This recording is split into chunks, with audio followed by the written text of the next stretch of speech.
அனைவருக்கும் வணக்கம். இன்னைக்கு நான் உங்களுக்கு அழகான 5 கதைகள சொல்லப் போறேன்.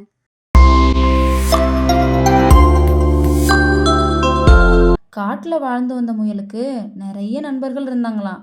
பூனை, குரங்கு, காட்டெருமை, மான், யானை, சிறுத்தை, மாடு, ஆடு என எல்லா விலங்கையும் தன்னுடைய நண்பர்களாக கருதிச்சான்.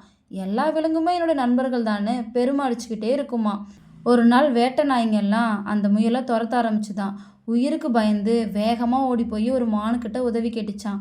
நண்பா, என்னை காப்பாத்து, என்னை உன் முதுகில் ஏற்றிக்கிட்டு ஓடு அப்படின்னு சொல்லிச்சான். அதுக்கு அந்த மானு, என்னை காப்பாற்றிக்கிறதே பெரிய வேலையாக இருக்குது, உன்னை நான் எப்படி காப்பாற்றுறது அப்படின்னு சொல்லி அதுக்கு உதவி செய்யவே இல்லையா. உடனே முயல் மலை உச்சியை நோக்கி ஓட ஆரம்பிச்சுதான். வழியில் காட்டெருமையை பார்த்துச்சான். நீயாவது என் உயிரை காப்பாற்ற அப்படின்னு சொல்லி கேட்டுச்சான். ஆனால் காட்டெருமையை அதுக்கு உதவி செய்யவே இல்லையா. இப்படி ஆடு, மாடு, குரங்கு, கரடின்னு எந்த விலங்குமே உதவி செய்ய முன் வரவே இல்லையா. முயல் உடனே, நிறைய நண்பர்கள் நமக்கு இருக்காங்கன்னு நினச்சி பெருமை அடிச்சுக்கிட்டே இருந்தோமே, ஆனால் எனக்கு ஆபத்தில் யாருமே உதவி செய்யலையான்னு ரொம்ப வருத்தப்பட்டுச்சான். இதுக்குள்ளே வேட்டை நாய்ங்க அந்த முயலை நெருங்கிடுச்சுங்களாம். வேறு வழியே இல்லாமல் மலை உச்சியிலேருந்து கீழே குதிச்சு அது உயிரை அது காப்பாற்றிக்கிச்சான். அதுக்கப்புறம்தான் உண்மையான நண்பன் ஒருத்தர் இருந்தாலே போதும் அப்படிங்கிறது அந்த முயலுக்கு புரிஞ்சிச்சான். இதோட இந்த கதை முடிஞ்சிருச்சு. இந்த கதை நம்ம ஜென்ரேஷன் மக்களுக்கு ரொம்ப பொருந்தும். ஏன்னா ஃபேஸ்புக், இன்ஸ்டாகிராம், ட்விட்டரில் வந்த நண்பர்களை நம்பி ஏமாந்த நியூஸை நிறைய கேட்குறோம். அவங்கெல்லாம் நம்மளுடைய ஆபத்தில் உதவ மாட்டாங்க, நம்மளை வேடிக்கை மட்டும்தான் பார்ப்பாங்க. அதை தான் இந்த கதை நமக்கு சொல்லுது.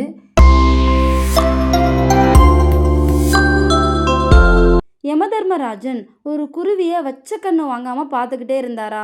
அடடா, இந்த குருவிக்கு கேடு காலம் வந்துருச்சே அப்படின்னு உணர்ந்த கருட பகவான் உடனடியாக அந்த குருவியை தூக்கிக்கிட்டு பல்லாயிரம் மைல்களுக்கு அப்பால் இருந்த ஒரு மர பொந்தில் பாதுகாப்பாக வச்சாராம். அந்த பொந்தில் வசிச்சுட்டு இருந்த ஒரு பாம்பு கண்ணிமிக்கிற நேரத்துக்குள்ளே அந்த குருவியை விழுங்கிடுச்சான். இந்த குருவியை காப்பாற்ற நினச்சி இந்த குருவிக்கு நம்மளே யமனா மாறிட்டோமே அப்படின்னு வருத்தப்பட்டுச்சான் கருட பகவான். இதை கவனித்த யமதர்மராஜன், நான் அந்த குருவியை உத்து பார்த்ததோட காரணம் என்னன்னா, அந்த குருவி சில நொடியில் பல்லாயிரம் மைல்களுக்கு அப்பால் வசித்த ஒரு பாம்போட வாயால் இறக்க நேரிடும் அப்படின்னு எழுதப்பட்டிருந்துச்சு. அது எப்படி நிகழும் அப்படின்னு யோசிச்சுட்டு இருந்தேன். அதுக்குள்ளே விதிப்படியே அப்படி நடந்துருச்சு அப்படின்னு சொன்னாரா. இதோட இந்த கதை முடிஞ்சிருச்சு.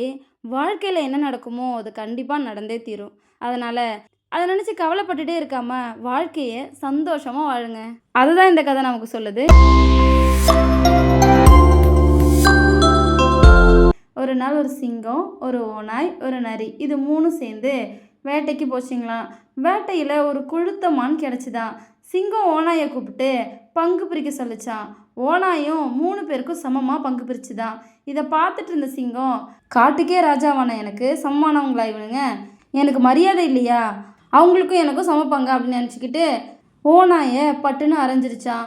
ஓநாய் அடி வாங்கிட்டு மயக்கம் போட்டு விழுந்துருச்சான். சிங்கம் நரியை கூப்பிட்டு பங்கு பிரிக்க சொல்லிச்சான். நரியும் பவ்யமாக மானோட காதை மட்டும் அதுக்கு எடுத்து வச்சுட்டு மற்ற எல்லாத்தையுமே சிங்கம் பக்கம் தள்ளிச்சான். இதை பார்த்து ஆச்சரியப்பட்ட சிங்கம், நரியே, உனக்கு எப்படி இவ்வளோ பவ்யமும் மரியாதையும் வந்துச்சு அப்படின்னு கேட்டுச்சான். நரி இன்னும் பணிவா, அதோ அங்கே மயங்கி கிடக்க ஓநாய்கிட்ட இருந்து கற்றுக்கிட்டேன் அப்படின்னு சொல்லிட்டு அங்கேருந்து ஓடிடுச்சான். இதோட அந்த கதை முடிஞ்சிருச்சு. பக்தன் ஒருவன் கோவிலுக்கு போனானா. அவனோட கூடையில் கடவுளுக்கு கொடுக்கறதுக்காக வாழைப்பழம், தேங்காய், கற்பூரம் 3 இருந்துச்சான். தேங்காய் முதல்ல பேச ஆரம்பிச்சுதான். நம்ம 3 பேரில் நான் தான் ரொம்ப கெட்டியானவன், பெரியவனும் கூட அப்படின்னு சொல்லிச்சான். அடுத்து வாழைப்பழம், நம்ம 3 பேரில் நான் தான் இளமையானவன், இனிமையானவனும் கூட அப்படின்னு பெருமைப்பட்டுக்கிச்சான். ஆனால் கற்பூரம் எதுவுமே பேசாமல் அமைதியாக இருந்துச்சான். பக்தன் கோவிலை அடைஞ்சானா. தேங்காய் உடைக்கப்பட்டுச்சான், வாழைப்பழமும் தோல் உரிக்கப்பட்டுச்சான், கற்பூரமும் தீபம் கரைஞ்சி ஒன்றுமே இல்லாமல் போயிடுச்சான். இதோட இந்த கதை முடிஞ்சிருச்சு.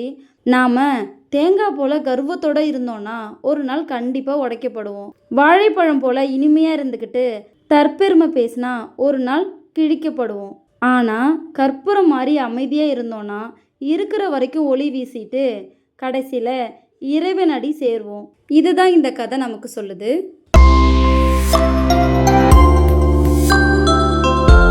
முன்னொரு காலத்தில் யானைக்கு அதோட பெரிய உடம்பு மாதிரியே பெரிய கண்களும் இருந்துச்சான். தன்னோட விருப்பம் போல் சாப்பிட்டுட்டு சந்தோஷமாக வாழ்ந்து வந்துச்சான். அதே காட்டில் இருந்த ஆமைக்கு நம்மால் ஒரு பிடி கூட சாப்பிட முடியல, ஆனால் யானை இவ்வளோ சாப்பிடுதே அப்படின்னு பொறாமையாக இருந்துச்சான். அதனால் அந்த ஆமை மற்ற எல்லா விலங்குகிட்டேயும் போய் யானை மற்றவங்களோட நிறைய சாப்பிடுது, இப்படி சாப்பிட்டுட்டே இருந்தால் காடே அழிஞ்சிடும்னு சொல்லி அவதூறு பரப்ப ஆரம்பிச்சுதான். மற்ற எல்லா விலங்குகளும் அதை நம்பி கடவுள்கிட்ட போய் முறையிட்டாங்களாம். நீதி விசாரணைக்காக யானையை அழிச்சிட்டு வாங்கன்னு சொல்லி கடவுள் சொன்னாராம். ஆனால் யானை கரும்பு சாப்பிட்டுக்கிட்டே நான் அப்புறமா வரேன்னு சொல்லி அலட்சியமாக பதில் சொல்லிச்சான். கடவுளுக்கு கோபம் வந்துச்சான். யானையோட கண்ணை அம்பை விட்டு குருடாக்கிட்டாராம். அதோட உனக்கு பசி தீரவே தீராதுன்னு சாபமும் கொடுத்தாராம். பாவம் யானை கண்ணு தெரியாமல் பசியோட அலைஞ்சிட்டு இருந்துதான். அப்போ ஒரு புழு யானைக்கு உதவி செய்ய முன் வந்துச்சான். நண்பா, வேணும்னா ஒரு நாளைக்கு என்னோட கண்ணை கடனாக தரேன், வச்சுக்கோ அப்படின்னு சொல்லிச்சான். யானையும் சந்தோஷமாக புழுவோட கண்ணை வாங்கிச்சான். அப்படிதான் யானைக்கு சிறிய கண்கள் உருவாச்சான். யானையும் காட்டில் உணவு தேடி அதோட பசியை தீர்த்துக்குச்சான். மறுநாள் தன்னோட கண்ணை திருப்பி கேட்கறதுக்காக புழு யானையை தேடி வந்துச்சான். யானைக்கு அதை திருப்பி தர மனசே இல்லையா. அதனால் யானை தன்னுடைய காலால் அந்த புழுவை நசுக்கி கொன்னுடுச்சான். அன்னையிலிருந்து இன்னைக்கு வரைக்கும் புழு தன்னுடைய கண்ணை திருப்பி கேட்கறதுக்காக யானையை பின்தொடர்ந்து போய்கிட்டு தான் இருக்குது. யானையும் அலட்சியமாக தன்னுடைய காலால் அந்த புழுவை நசுக்கி கொன்னுக்கிட்டு தான் இருக்குது. இதோட இந்த கதை முடிஞ்சிச்சு.